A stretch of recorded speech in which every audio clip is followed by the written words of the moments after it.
Внимание, родители! Представлен список, который должны знать родители геймеров. Ведем небольшую интересную рубрику советов, так что слушайте внимательно, родители. Конечно, многие родители не против игр, но мы здесь, чтобы поговорить о новичках. Список составлен группой родителей геймеров и геймеров таких как я, у которых много разных мнений. Хочу подбодрить вас, родители, вы никогда не будете слишком взрослыми, чтобы поиграть самостоятельно. Попробуй это сделать. Относитесь к этому непредвзято, ведь это один из лучших способов развлечься. Средний возраст геймеров выше, чем ты думаешь. Это далеко не дети. Больший процент геймеров занимают люди старше 25 лет, а конкретные цифры на экране. Подумай о тех людях, которые выросли на старых приставках, вроде Nintendo, Atari или аркадных играх. Эти люди продолжают играть в игры и развлекаться в свободное время. Не думай, если ты старый, то ты не можешь поиграть со своей семьей в видеоигры. Это не так. Сделай это. И, честно говоря, твои дети будут любить тебя за это.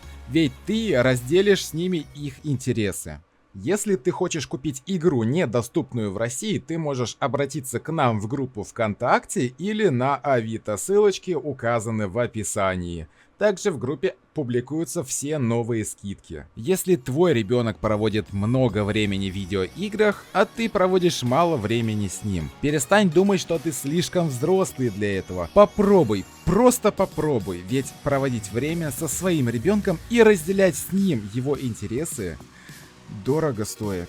Если тебе 9 лет и твои родители делают вещи, которые позорят тебя перед друзьями. В большинстве случаев, когда ребенок увлечен игрой с друзьями по сети, об этом поговорим попозже, родители делают неосознанные вещи, за которые детям стыдно. Если в вашей семье есть обозначенное время для приема пищи всей семьей, а ребенок не может оторваться от компьютера, можно намекнуть ему, что это неправильно. Не надо кричать на него или пытаться объяснить ребенку, что надо кушать вовремя. В большинстве случаев ребенок еще больше будет отстраняться от вас. Можно один раз сказать про перерыв на еду, поставить горячую еду на стол, а когда ребенок освободится или проголодается, он сам покушает. Пожалуйста, не надо поучать ребенка. Это отдельная личность, которая познает этот мир. Некоторые родители делают не очень хорошие вещи и в большинстве случаев получают негатив за это. Если вы родитель, но не геймер, то не надо в социальных сетях писать комментарии под записями про игры. Людям не нужно мнение человека, который в этом не разбирается. Пожалуйста, помните это. Не критикуйте и не пишите ничего. Просто листай дальше. Ни вам, ни ребенку геймеру это не надо. Родители, не делайте преждевременных выводов, зайдя в комнату на 2 секунды. С первых секунд можно увидеть то, чем игра на самом деле не является. Дайте игре шанс.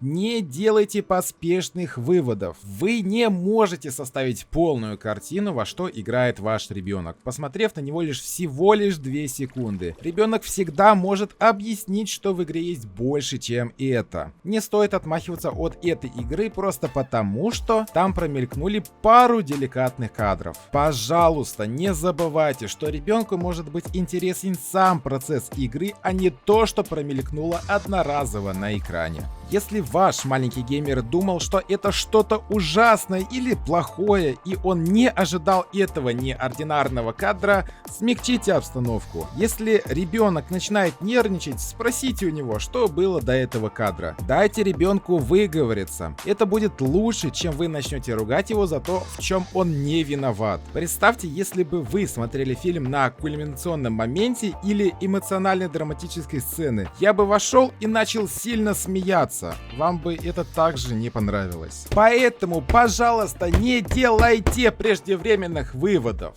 Прошу вас. Посвящение родителей в правду. Послушайте, мамы и папы, не все игры работают на всех платформах. В 90-х и 2000-х было мало игровых платформ. Sega, PlayStation, Tetris и Dendy. Сейчас же этих платформ десятки. Приставки для телевизора или переносные приставки вроде Nintendo Switch. И у каждой из этих платформ есть аналоги со своими играми. Какие-то из них могут поддерживать и принимать 50 или 100 игр, а другие всего пару десятков. И каждый год они улучшаются. Некоторые из них могут попросту не запуститься на старых версиях. Сейчас это нормально, поймите это. Очень распространенная проблема. Ребенок очень хочет поиграть в продолжение любимой игры, но старый компьютер может запустить игру, но на последнем издыхании. И износ компьютера вырастет в разы. Ваш маленький геймер, возможно, и не успеет пройти игру до конца, прежде чем компьютер испустит дух. Вот вам пример, родители. Запускать новые игры на старом компьютере — это как давить педаль в пол на машине на первой передаче, периодически дергая сцепление. Рано или поздно сцепление сгорит. Так же и с компьютером.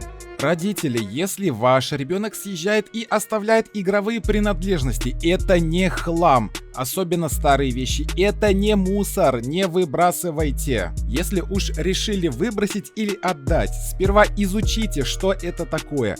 Во всем мире и в каждой стране есть люди, которые коллекционируют разные игры и то, что к ним прилагается. Поймите, что вы попросту можете упустить вещь, которая стоит десятки тысяч рублей. Будет очень обидно, если вы отдадите ту же Сегу с кассетами, на которых есть игры, а ее попросту сломают или выкинут. И тем не менее, нам даже не стоило начинать этот разговор. Даже если вы захотите продать барахло своего уже взрослого геймера, то тебе надо спросить сперва у него. Ведь некоторые вещи могут быть по-настоящему дорогие. И я говорю уже не о деньгах. В этом пункте мы получим действительно хороший совет. Постарайтесь принять участие в увлечениях своего ребенка. Да, это упоминание прошлого пункта про то, что ты никогда не будешь слишком взрослым, чтобы играть в видеоигры. Это также хорошо, если ты находишь время проводить время со своим ребенком и разделять его интересы. Дети развиваются, когда знакомятся с чем-то новым, знакомятся с кем-то и делятся этой информацией. Также очень хороший пункт, что ребенок, который делится полученной информацией, лучше запоминает ее. Это психологическая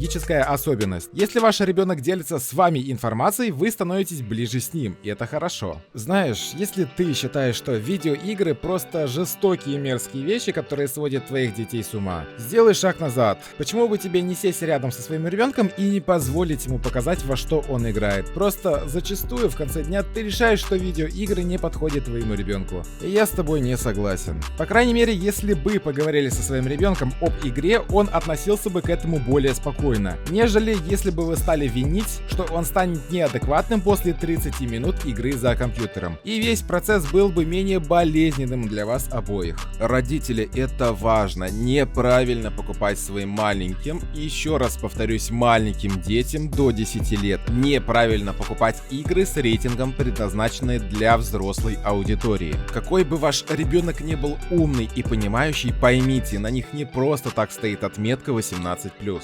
Даже если ваш маленький геймер тащит вас в магазин и сильно уговаривает купить мясорубку 5000, откажите ему или сделайте проще. Можно сказать так: мы не купим эту игру ни при каких обстоятельствах, потому что ты еще маленький. Но раз я тебе обещал купить игру, мы ее купим. Поскольку эту игру тебе еще рано покупать, мы можем взять дороже на 500 рублей. Эти слова избавят вас от обид и будущих проблем с психикой ребенка. Можно просто дать деньги ребенку, и пусть ваш маленький геймер сам выбирает, что ему надо. Может, он найдет 3 бюджетных варианта по цене одной дорогой игры. И еще раз очень сильно вас прошу думать о том, что вы покупаете своим маленьким детям. Давайте поговорим об онлайн-игре. Если ваш ребенок играет онлайн, значит играет с другими людьми, живыми людьми, которые точно так же сидят за компьютером или телефоном. И нет, это не повод испытывать к нему недоверие. Люди очень часто заводят знакомства в интернете. Я бы даже сказал, что это хорошо.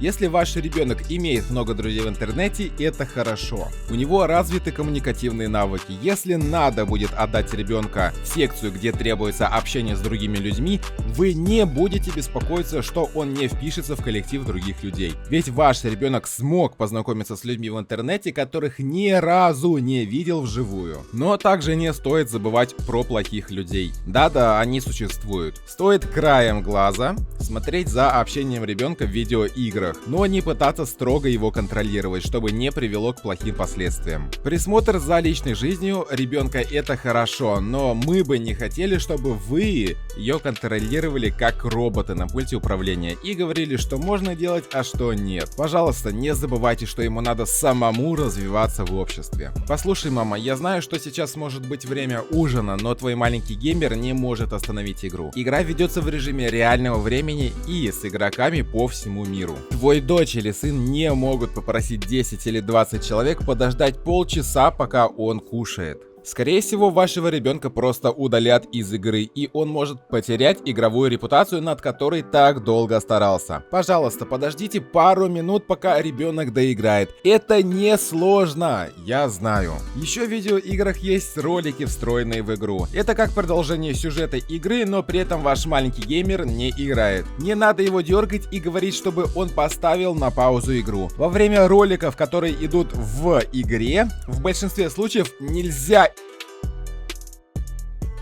Не трогайте вашего ребенка, пусть досмотрит. Он может упустить важную информацию, которая поможет ребенку пройти игру.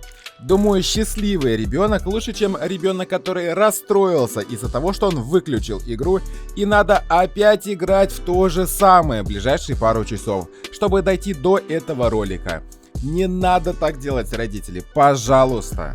Родители, вы должны понимать, что сейчас существует не только Nintendo или Sega. Сейчас очень большое множество игровых платформ. Популярных десятки, а если брать непопулярные, то их сотни. У платформ Xbox есть свои аналоги: Xbox 360, Xbox X или Xbox One и так далее. У PlayStation идет линейка с 1 по 5, и в будущем будут выходить еще. И так могу продолжать еще очень долго. Этот список предназначен для всех. Будь то геймер или его родитель, список для всех. Надеюсь, услышим мнение вас обоих, родителей и геймеров. Что у вас за проблема с родителями или вашими геймерами? Что бы ты хотел, чтобы они узнали о видеоиграх? Если родители смотрят это видео, привет, это интернет. Нам хотелось бы знать, как ты относишься к хобби своего ребенка. Но все хорошее закончилось, и мы будем ждать вас в следующих роликах.